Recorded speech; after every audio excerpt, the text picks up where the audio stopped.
Hello दोस्तों, इस video में हम कक्षा 8 गणित के 7th चैप्टर राशियों की तुलना इसकी प्रश्नावली 7.3 करेंगे। इस प्रश्नावली में आप देख सकते हैं ये 3 प्रश्न हैं और सभी प्रश्नों को इस वीडियो में हम करेंगे।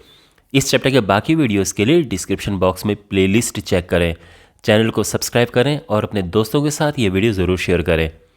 ऑलराइट, तो यहाँ पर इन प्रश्नों को हल करने में जिस फॉर्मूले का यूज़ होगा, देखो एक ही फॉर्मूला है जिसका यूज़ होगा इन तीनों प्रश्नों में। वो फॉर्मूला है चक्रवृद्धि ब्याज का फॉर्मूला, और चक्रवृद्धि ब्याज के अनुप्रयोग पर आधारित ये तीनों प्रश्न हैं। यानी यहाँ पर जो प्रश्न आप ये देख रहे हैं, ये प्रश्न चक्रवृद्धि ब्याज के अनुप्रयोग के अंतर्गत आते हैं। तो जो फॉर्मूला चक्रवृद्धि ब्याज ज्ञात करने में यूज़ होता है, उसी फॉर्मूले की हेल्प से हम इन प्रश्नों को हल करेंगे।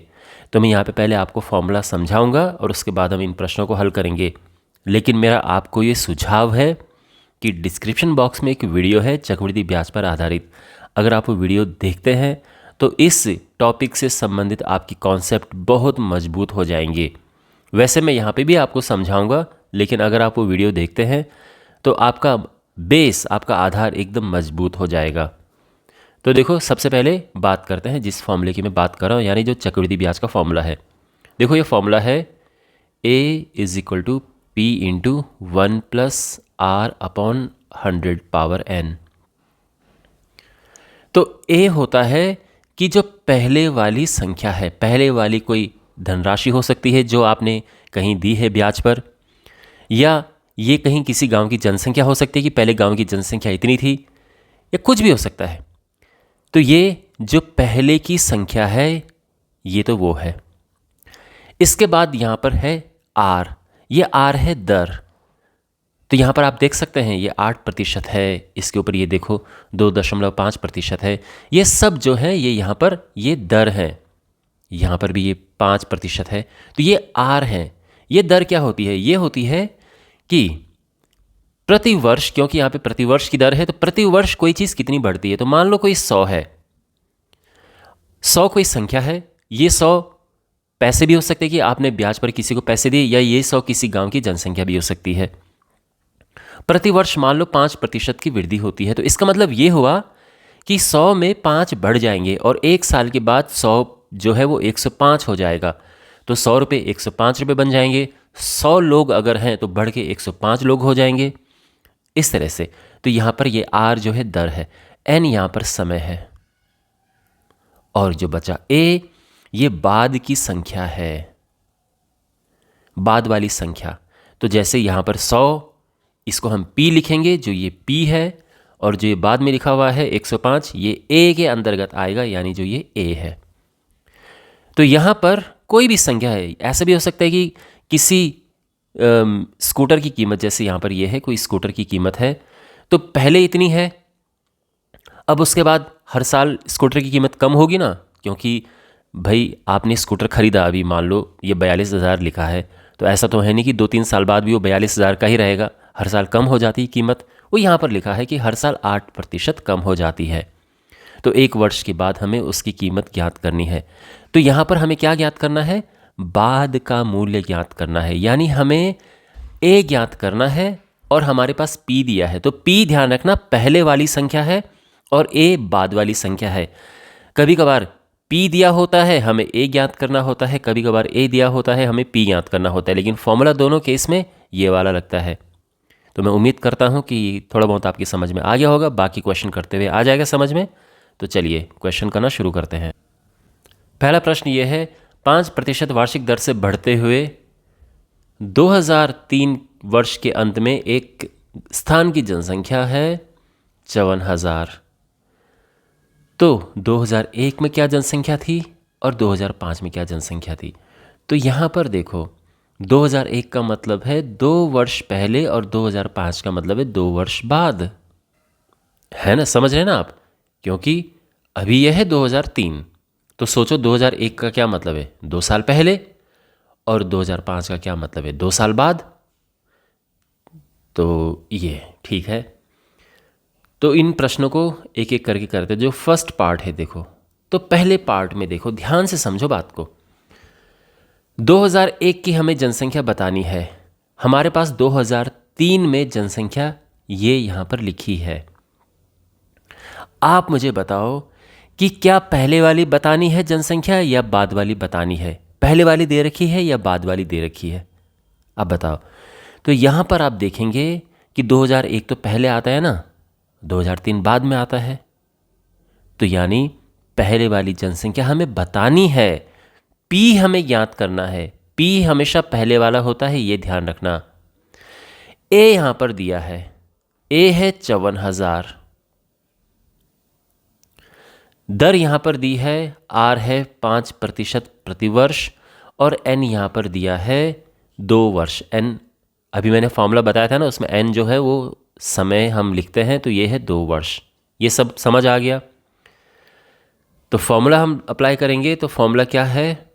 फॉर्मूला है ए बराबर पी इंटू 1 + R/100 और इसकी पावर n, ये फॉर्मूला होता है। तो जो जो यहाँ पर चीज़ें लिखी हैं इस फॉर्मूले में हम लिखते जाएंगे। ए है 54,000, पी हमें ज्ञात करना है 1 + R/100, R है 5/100 और इसकी घात है n यानी 2। समझ आ गया? 5 से कटा 20, 20 से कम 20 और 1 21, तो ये आ जाएगा 54,000 बराबर P गुणा, देखो यहाँ पर देखो 20 से कम 20 और 1 21, तो 21/20 आएगा। अब क्योंकि घात में 2 लिखा है तो इसलिए 2 बार गुणा होगा और ये हो जाएगा फिर से 21/20 यहाँ पर आएगा। इसको आगे हल करते हैं तो देखो P क्या होगा, तो ये 54,000 ये हम लिखेंगे 20 और 20 ही ऊपर जाएगा, नीचे क्या आएगा 21 × 21।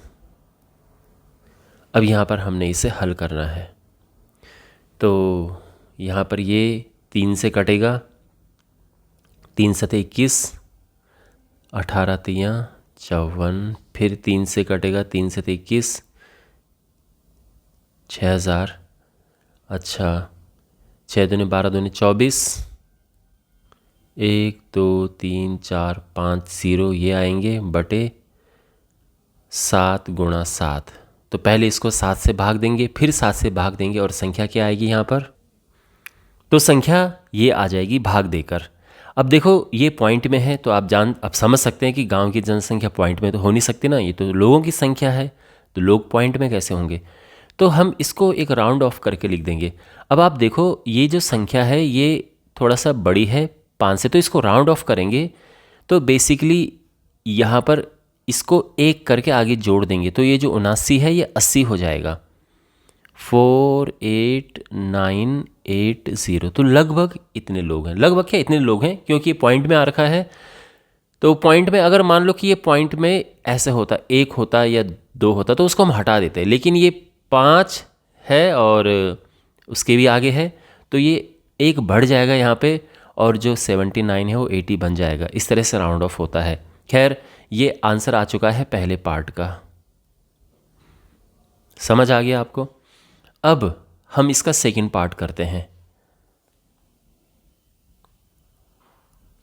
सेकंड पार्ट में देखो 2005 में कितनी जनसंख्या होगी ये पूछा है। तो 2005 सोचो, अभी जो है 2003 की जनसंख्या दी है, 2005 की जनसंख्या पूछी गई है। तो ये बताओ पहले की दी है बाद की पूछी है या फिर बाद की दी है पहले की पूछी है। तो आप आराम से कह सकते हैं कि सर 2003 तो पहले आता है ना, तो यानी पहले वाली जनसंख्या दी है और बाद वाली पूछी है। तो यहाँ पर P दिया है 54,000, यानी जो 54,000 है अब वो P हो जाएगा। और A पूछा है, दर तो वही है 5% प्रतिवर्ष और N 2 है, 2 वर्ष। अब हम यहाँ पर हल करेंगे, अगेन फॉर्मूला वही हम अप्लाई करेंगे। A बराबर P into 1 + R/100 power n। तो A हमें ज्ञात करना है, तो सीधा लिख देते हैं P क्या है 54,000 1 प्लस आर 5/100 और इसकी घात है n की जगह पे 2, ठीक है ना। 5 एकम 5, 5 दूनी 10, ये हुआ 54,000 गुणा 20 एकम 20 और 21, 21/20 आएगा, लेकिन घात 2 है तो इसलिए 2 बार हम इसका आपस में गुणा करेंगे इस तरह से। तो यहाँ पे 2 0 से 2 0 कैंसिल। अच्छा, फिर 2 से ये कटा तो 270, फिर 2 से हम काटेंगे 135। अच्छा, अब इनका गुणा करना है तो 135 गुणा 21 गुणा 21, तो ये पूरा गुणा करके आ जाएगा। और आप कर लेना इसका गुणा, इसका आंसर आएगा गुणा करके, मैंने इसका अलग से गुणा कर दिया है और इसका आंसर है 59535। इतना है, ये इसका आंसर है। ठीक है, तो मैं उम्मीद करता हूँ कि पहला प्रश्न आपको अच्छे से समझ आ गया होगा। क्वेश्चन नंबर 2 आप यहाँ पर देख सकते हैं। एक प्रयोगशाला में किसी निश्चित प्रयोग में बैक्टीरिया की संख्या 2.5% प्रति घंटे की दर से बढ़ रही है। तो यहाँ पे जो दर है ये है 2.5% प्रति घंटा। तो दर 2.5 हम लिख देंगे और n यहाँ पर है 2 घंटे। तो एक चीज़ आप ध्यान रखना, जो दर है और जो समय है ये दोनों सेम होने चाहिए, सेम इनकी यूनिट होनी चाहिए। यूनिट सेम का मतलब ये है कि ये प्रति घंटा है तो यहाँ पे घंटे होने चाहिए, अगर ये प्रति वर्ष हो तो यहाँ पर वर्ष होने चाहिए, अगर ये प्रति माह हो तो ये महीने होने चाहिए। तो एक जैसी होनी चाहिए और यहाँ पर है तो इसकी चिंता तो नहीं है। तो R और N तो हमें सामने दिए गए हैं। अब यहाँ पर स्टूडेंट्स को हमेशा की तरह यहाँ पर जिसमें कन्फ्यूज़न होती है उसको मैं डिटेल में समझाता हूँ। तो यहाँ पर देखो हमें क्या ज्ञात करना है। देखो शुरू में बैक्टीरिया की संख्या दी है और हमें अंत में ज्ञात करना है। तो बताओ पहले की संख्या दी है या बाद की संख्या दी है। तो आप कहोगे कि सर पहले की संख्या दी है, यानी P दिया है। तो P है 506000 और हमें ज्ञात करना है बाद की संख्या यानी A हमें ज्ञात करना है।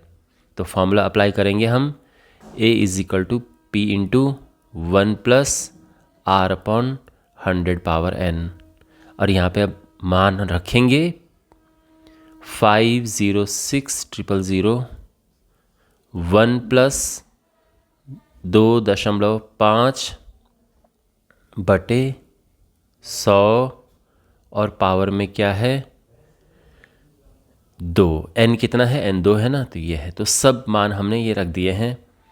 अब यहाँ पे थोड़ा कैलकुलेशन करते हैं। तो देखो ये क्या होगा, एक्चुअल में पॉइंट हटेगा तो ये 0 यहाँ पे बढ़ जाएगा और 25 चौको 100 तो ये 40 नीचे आ गया है और यहाँ पर हम ये हो जाएगा 506000 गुणा 40 कम 40 और 41/40 ये आ गया। अब चूंकि यहाँ पर घात 2 है तो इसलिए इसको 2 बार हम लिखेंगे और बस अब इसको काटना शुरू करते हैं। तो 0 से 0 कैंसिल, 0 से 0 कैंसिल, 4 से हम इसको काटेंगे तो क्या आएगा 4 एकम 4, 1 0, 4 दूने 8, 2 6, 4 6 के 24, 2 0, 4 5 20 ये आया। ओके, और अब एक काम करते हैं, पहले तो गुणा करते हैं ऊपर वालों का, फिर 4 से भाग बाद में दे देंगे। तो ऊपर वालों का हम गुणा करेंगे यानी 1265 गुणा 41 गुणा 41। इसका रफ में आराम से गुणा करेंगे तो ये आएगा 2126465। ठीक है, आप आराम से गुणा करना, इसका यही आएगा और इसको भाग देना है हमने 4 से। तो 4 से इसको भाग देंगे तो ये आएगा 53116.25। तो ये है, ये बैक्टीरिया की संख्या आ गई। अब आप समझ सकते हैं कि संख्या हम पॉइंट में नहीं लिख सकते ऐसे क्योंकि संख्या है, तो इसको राउंड ऑफ करेंगे। तो राउंड ऑफ में ये हम हटा देंगे, ठीक है।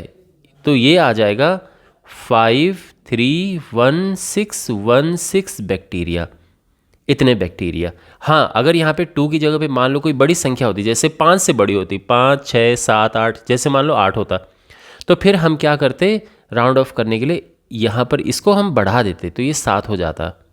खैर, यहाँ पर ऐसा नहीं है, ये हमारा आंसर आ गया है। मैं उम्मीद करता हूँ कि आपको ये क्वेश्चन समझ आ गया होगा। क्वेश्चन नंबर 3 है, एक स्कूटर 42,000 में खरीदा गया, 8% वार्षिक दर से इसके मूल्य का अवमूल्यन हो गया। 1 वर्ष के बाद स्कूटर का मूल्य ज्ञात कीजिए। देखो, अवमूल्यन का मतलब है कि उसकी मूल्य में कमी होना, वो अवमूल्यन हो गया। तो यहाँ पे फॉर्मूला सेम यूज़ करेंगे। अब आप देखो, यहाँ पर जो एक ये लिखा है, ये पहले की कीमत लिखी है, पहले का मूल्य लिखा है या बाद का लिखा है। तो आप भी समझ सकते हैं, 1 वर्ष बाद का तो हमें ज्ञात करना है, पहले का है ये। तो यहाँ पर जो ये 42,000 है, ये P है, और हमें यहाँ पर A ज्ञात करना है। दर यहाँ पर दी है 8%, लेकिन इंपॉर्टेंट बात, यहाँ पर अवमूल्यन हो रहा है, यानी कम हो रही है चीज़, हर साल बढ़ नहीं रही है, कम हो रही है। तो उस परिस्थिति में हम R को माइनस लेते हैं, इसका ध्यान रखना। और N यानी 1 वर्ष, तो N हम लिखेंगे 1। सब समझ आ गया? ओके, तो अब यहाँ पर हम फॉर्मूला अप्लाई करेंगे। तो फॉर्मूला होता है P = A बराबर P × 1 + R/100 पावर n, ये है फॉर्मूला। तो सीधा P की हम सब की वैल्यू रख देंगे, ये 42,000, 1 + R है -8, और पावर n है 1। ओके, तो यहाँ पर हम इसको सिंप्लीफाई करेंगे। एक काम करते हैं, इसको काटते नहीं हैं, इसको ऐसे रहने देते हैं, और इससे और भी आसान हो जाएगा ये। आप नोटिस करेंगे अभी कैसे, देखो 100 कम 100 में से 8 गया 92, 92/100। अब क्योंकि घात में केवल 1 है, इसलिए ये केवल 1 ही बार आएगा, जो मैंने लिख दिया है। हाँ, 2 होता तो 2 बार लिख दे, 3 होता तो 3 बार लिखते।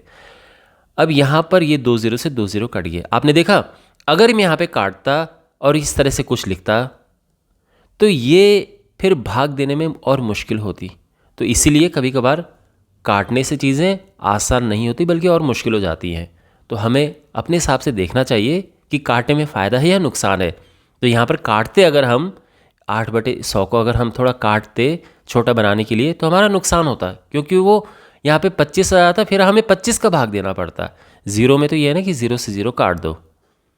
ओके, और अब हम इनका गुणा करेंगे, तो ये हो जाएगा गुणा करके, तो ये आया 38640, ये ठीक है। तो हम लिखेंगे कि 1 वर्ष के बाद स्कूटर का मूल्य इतने रुपए हो जाएगा। तो इस तरह से हम अपना फाइनल स्टेटमेंट लिख देंगे कि 1 वर्ष के बाद स्कूटर का मूल्य 38,640 रुपये हो जाएगा। ठीक है, और ये हमारा आंसर है। मैं उम्मीद करता हूँ कि आपको इस प्रश्न का हल भी समझ आ गया होगा, और इसी के साथ ये प्रश्नावली समाप्त होती है। मैं उम्मीद करता हूँ कि आपको ये पूरा चैप्टर बिल्कुल अच्छे से समझ आया होगा। इस चैप्टर के बाकी वीडियोस के लिए डिस्क्रिप्शन बॉक्स में प्लेलिस्ट चेक करें, चैनल को सब्सक्राइब करें, और वीडियोस को अपने दोस्तों के साथ में ज़रूर शेयर करें। मिलते हैं अगले वीडियो में। Take care.